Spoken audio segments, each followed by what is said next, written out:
विना खर्चाची शेती या आपल्या यूट्यूब चॅनलमध्ये आपलं स्वागत आहे. आज आपण पाहणार आहोत 20-20-60 हे अंकुश तंत्रज्ञान पद्धतीने कसं आपल्याला बनवता येईल. यामध्ये आपण सगळ्यात पहिल्यांदा 10 लिटर पाणी घेतलं आहे.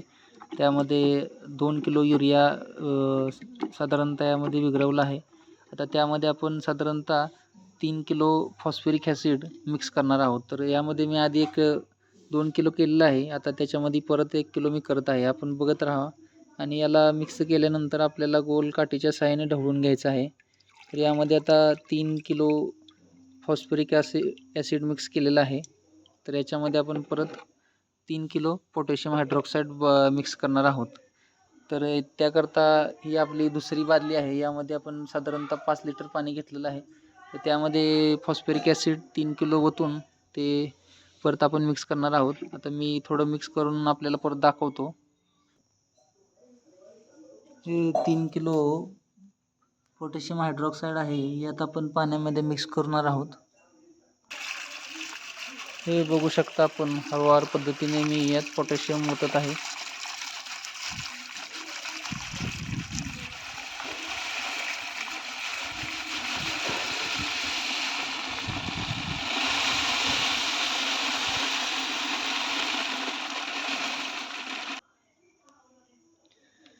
तर हे बघू शकता आपण यामध्ये मी पोटॅशियम टाकलेलं आहे. तर हे आता खूप उष्णता देत आहे, गरम झालेलं आहे. त्याच्या वाफा येत आहेत. बघू शकता हे जवळपास 100 अंश सेल्सिअसवर उकळत आहे. हे आपण द्रावण परत जे आपण पहिल्या बादलीमध्ये यात मिक्स करणार आहोत हळूहळू. हे पूर्णपणे यात पोटॅशियम हायड्रॉक्साईड विरघळल्यानंतर तर आता जवळपास हे पोटॅशियम हायड्रॉक्साईड यामध्ये पूर्णपणे विरघळलेलं आहे.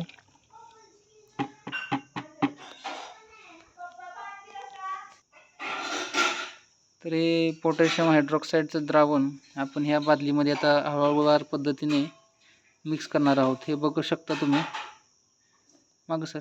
अशा पद्धतीनं आपल्याला याच्यामध्ये ओतायचं आहे एकदम हळूवार पद्धतीने. कारण जर हे उडलं तर तुम्हाला इजा होऊ शकते. त्यामध्ये आपल्याला खूप सतर्क होऊन काम करण्याची गरज आहे.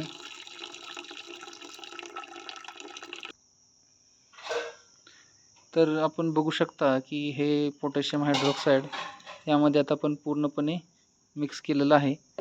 तर आता याला आपण ह्या काठीच्या साहाय्याने पूर्णपणे असे ढवळून घेऊया. तर या युरियामुळे आपल्याला ह्या द्रावणाचा कलर जो आहे लाल दिसत आहे. साधारणतः हे द्रावण आपल्याला 8 घंटापर्यंत ठेवायचं आहे. त्यानंतरच याला वापरायचं आहे. आता हे 20-20-60 जे आपण बनवलं त्याकरता मी तुम्हाला पुन्हा एकदा सांगेन की काय काय आपण याच्यासाठी वापरलं होतं. तर सर्वात पहिल्यांदा 15 लिटर पाणी, त्यानंतर 2 किलो युरिया, त्यानंतर 3 किलो फॉस्फरिक ॲसिड आणि 3 किलो पोटॅशियम हायड्रॉक्साईड या 3 गोष्टींचा आपण यामध्ये वापर केलेला आहे. तर साधारणतः याचा जो डोस आहे तो आपण 7 लिटर ते 8 लिटर प्रमाणे प्रति एकरी ठिबकमधून देणार आहोत. कारण 5 लिटरचा डोस जो आहे तो कमी पडत आहे. तसंच आपण 5 ml ने स्प्रेसुद्धा करणार आहोत.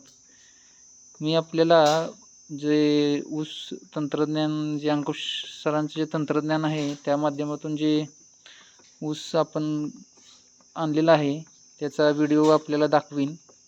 तर पाहू शकता की या तंत्रज्ञानाचे रिझल्ट कसे आहेत. तर हे जवळपास आता आपण याला 8 तास ठेवणार आहोत आणि त्यानंतर उद्याच्याला आपण याला ड्रिपद्वारे सोडणार आहोत. धन्यवाद.